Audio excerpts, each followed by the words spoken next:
آقا یه نکته جالبی رو بگم.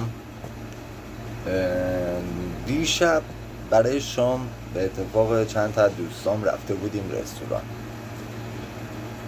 و اینکه با یکی از دوستام قرار گذاشتیم، گفتیم که شما اومدی داخل با خانومت و با دوستای خانومت هستی، شروع بکن با من سلام علیک گرم کردن و اینکه امضا بگیرید و سلفی بگیرید با من ببینیم عکس العمل مردم چیه. ما فقط می‌خواستیم عکس العمل مردم رو ببینیم که چیه.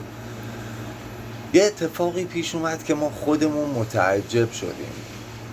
بعد از این اتفاقی که دوستمون با خانومش، اینا با دوستای خانومش با من سلفی گرفتن و از من امضا گرفتن، قریب به اتفاق 70% اون رستوران بلند شدن شروع کردن با من سلفی گرفتن.